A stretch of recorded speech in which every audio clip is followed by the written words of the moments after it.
Hi everyone, I'm Susan with Pigtail Quilting and Stitching. Welcome to my channel. On this video, you're going to see how I make my ties out of fabric that I use on my quilts. I use them also to kind of decorate with other things, like I tie them around my featherweight sewing machines and such. So I'm going to kind of give you a little short tutorial on how I make them. So let's get started.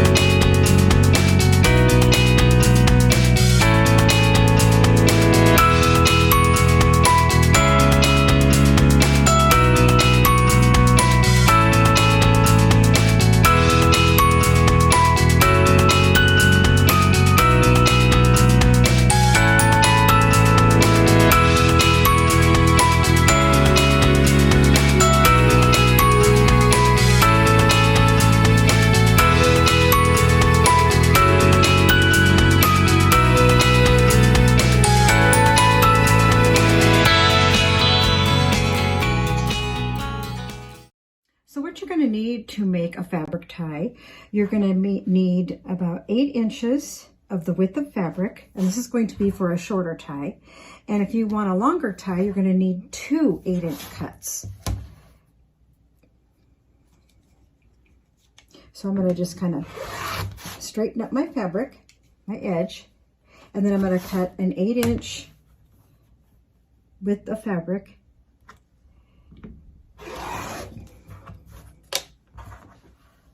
That's going to be one. And then I'm going to also just cut another one because I'm going to make a long one also. So I'm going to make another one.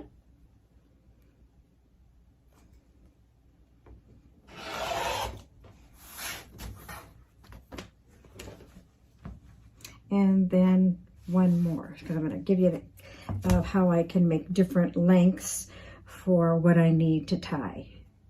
And if I'm going to tie something like a Singer featherweight, I can use a shorter one. But if I'm going to use a one for a quilt, I might need it longer. Okay. So I've got this for a long one, and this is just for a short one. But then I'm going to take this to my ironing, and I'm going to put the right sides together, and I'm going to iron it all the way down. So I'll show you that. I'll take that to my ironing. Okay, then we're going to take right sides together. And we're going to press. And if you need to use water or starch, go ahead and use that. I usually starch it when I'm finished with it.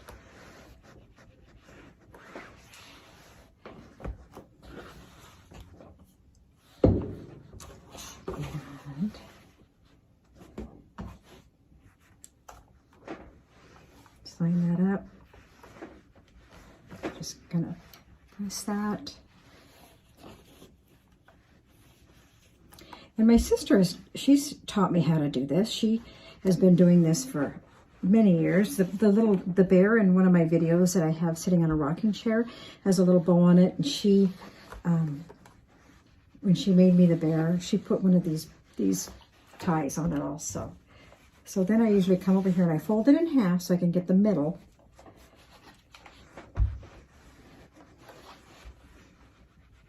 That's going to be my line where I know when I have to sew a little bit up to before. So then I've sewed this in half.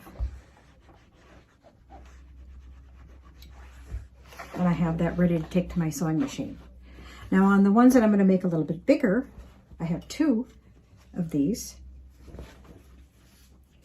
I'm going to take and I'm going to sew these 2 strips together.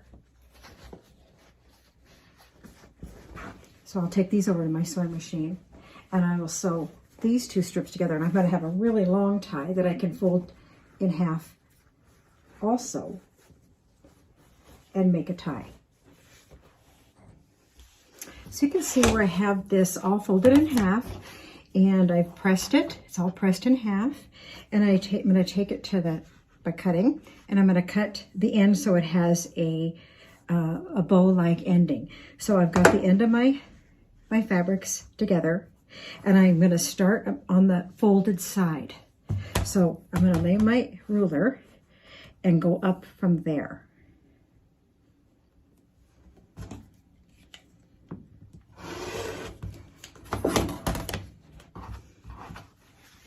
So you can kind of see how it's you're going to get that ribbon-like tail. So after I cut this one, I went ahead to my sewing machine and I sewed the two of the long ones together, just like this was one. I sewed two together, and then I also folded them right sides together. So you get quite a long piece. This is for a longer tie. And so after I cut this, I have the same thing, only this is just one width, 8 inches, folded in half. This is 2 8-inch widths of fabric, and then they're sewed together.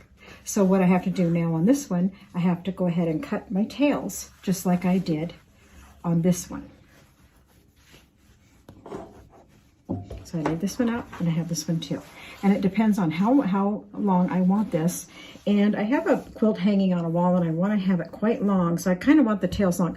You can judge accordingly how you want this. It doesn't have to, you don't have to cut that much off, or if you want. I don't want to waste a lot of fabric, but I'm just going to go ahead and keep this pretty much the same I did for the other one. I start at the folded edge and cut up. So this is the same type also. So I'll have 2 ties to make. So I'm going to take this over to my sewing machine. So I've got this in my sewing machine. I'm going to start at the tip on the folded side. I'm going to do 1/4 inch down.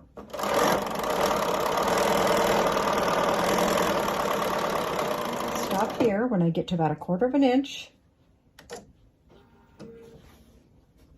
And then keep going.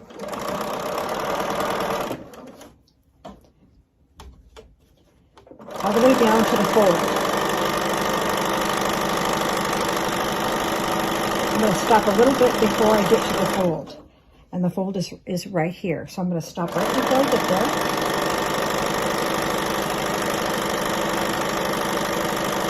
Stop a little bit. Do a little bit of a back stitch. And I'm going to start on the other end.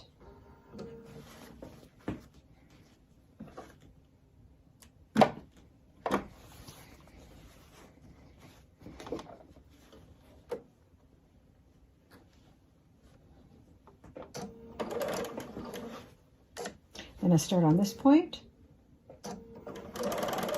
and all the way down.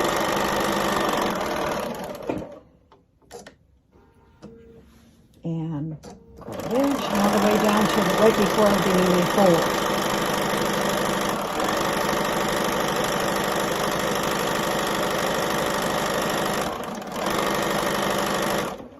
Which is just a little bit above that.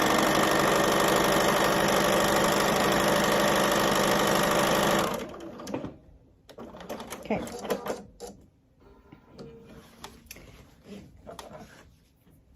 So I got this.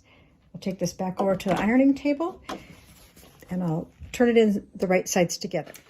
Okay, I'm back at my ironing, and I'm just going to set my seam after I had sewed this short one together, this regular length one together. And you can make these narrower, or you can make them wider also if you want to. Okay. So I set my seams. I'm going to take in the middle. I'm going to go down through here, and I'm going to try to turn the points. Turn to the point. And I have a point turner, which kind of comes in handy, but you can kind of use whatever you usually use for it. So I stick my finger down there and try to get, then I gently stick the point turner, kind of work with it. so I can kind of get gently, so I don't want to poke it through. And then come through on this other side to the ends to get the seams. Got that side. Pull that through and do the same thing on the other side. Work my way to the end, to this tip. Get that started, pull that through and stick my point turner in there and kind of very gently work those tips also. That tip. Then if I get this too much and I can't get it quite up, I'll take a pin to the outside and do that when I get this finished. So I kind of got those. Okay. Okay, so I've got my tie all ready. And the points look pretty good. So I'm going to give it a little shot of spray starch and kind of press.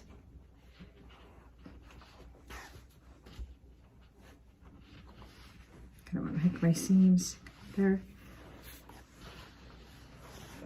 And then I'm going to kind of work that also. And then where I have this little opening, I kind of want to work that in.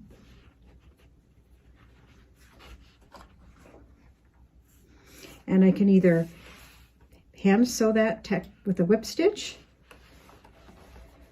to finish that, or you can take it to your sewing machine and tack it down. And I'll press this side.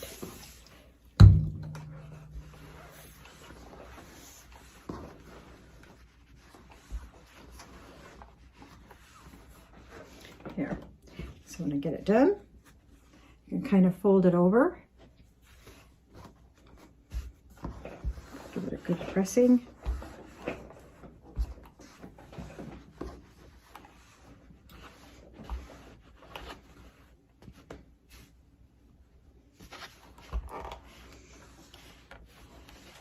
And I just have to get it nice so it flattens it out.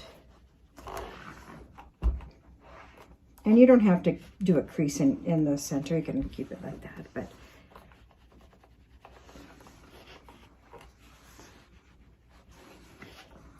there. So you have your tie. It's like that. And I went ahead and I sewed the other one. I will show you that. Okay, so I've got my tie all ready. And the points look pretty good. So I'm going to give it a little shot of spray starch and kind of press.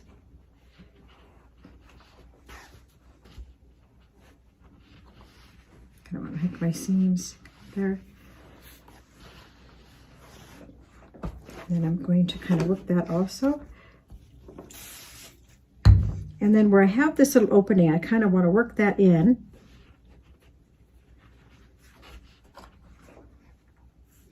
And I can either hand sew that with a whip stitch to finish that, or you can take it to your sewing machine and tack it down. And I'll press this side.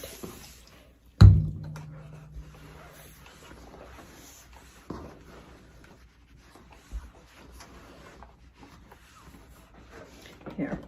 So when I get it done, you can kind of fold it over. Give it a good pressing.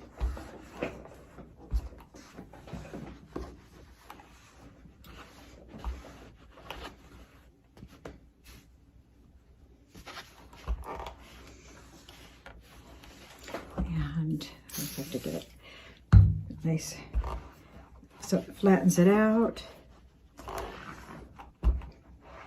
And you don't have to do a crease in the center. You can keep it like that, but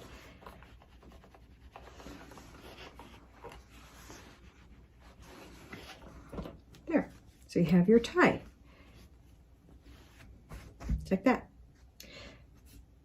And I went ahead and I sewed the other one. I will show you that. So here is the longer one with 2 whips of fabric that I have for a longer quilt.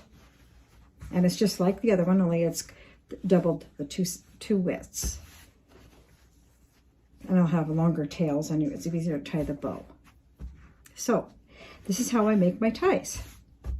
And they're kind of fun to make and don't take a lot of time, and you can use whatever fabric you have left over, even from the back of a quilt when you're trimming it. I've done that also. So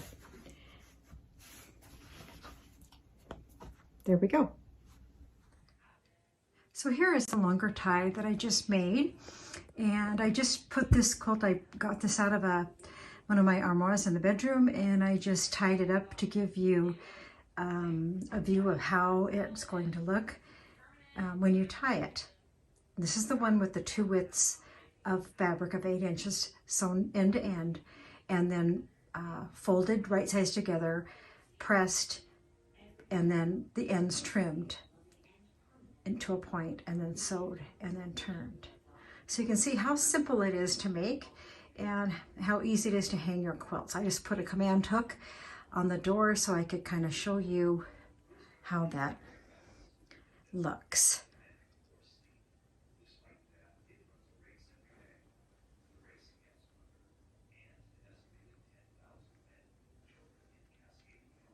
And this fabric does not go with this quilt, but I'm just trying to find one of my quilts.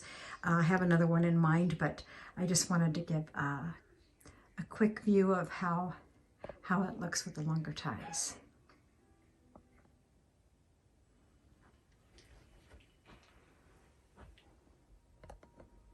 Now here is the shorter tie, the single width of fabric bow tie that I remade, and I just want to show you what it looks like on a smaller quilt. So that's can be used on a smaller quilt as well as the size of when I tie on my Singer featherweights or something else, a basket. But for a smaller quilt, I happen to have this just in my closet, so I thought, oh, I'd tie this up very quickly and put on a command hook and show how that looks also.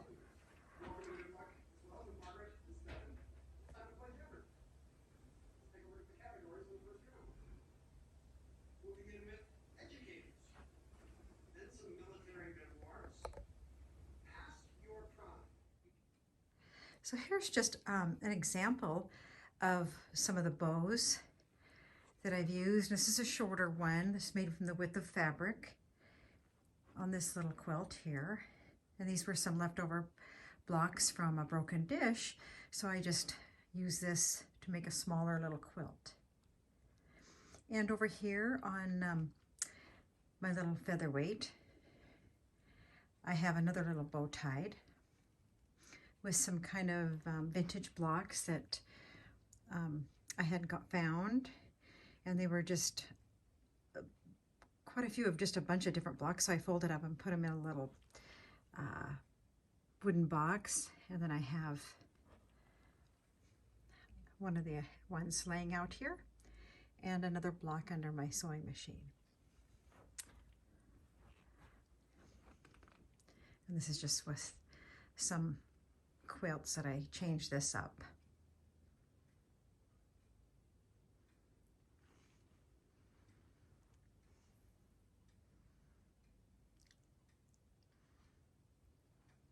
It's kind of fun just to use these ties in different places.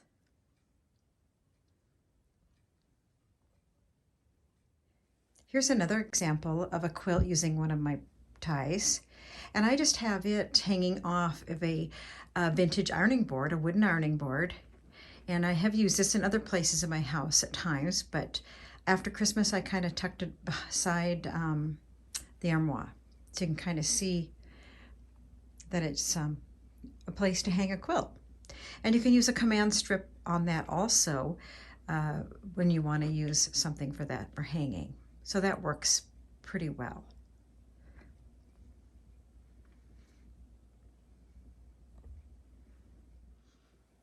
So here's another quilt I have hung in my dining room, and it's a broken dish one. It's the one I made, and I did show one that my mom had made with me hanging over a door in my sewing room, but it had pink borders, and I used red borders on mine. But it has a bow, and has one of the longer ones because I needed, the thicker the quilt, I needed a longer ties. I can kind of show you that.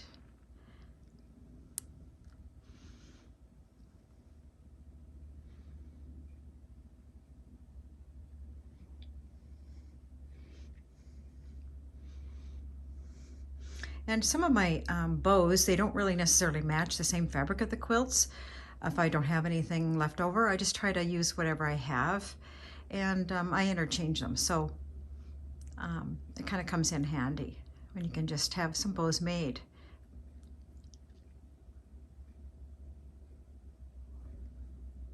So here I have my little St. Patrick's Day Muffy, and she's dressed up in her little St. Patty's Day dress. And then I just have some little Tic Tacs that I got for my quilting friends. And when it gets closer to St. Patrick's Day, I will take these to our quilting day and hand those out to my friends. So I just want to share with you, it's just kind of fun to do little holidays and kind of make it kind of fun. So I just kind of wanted to share that with you. And then there's probably many different things you can come up with, but I just thought this was something kind of cute, and I wanted to share that with you.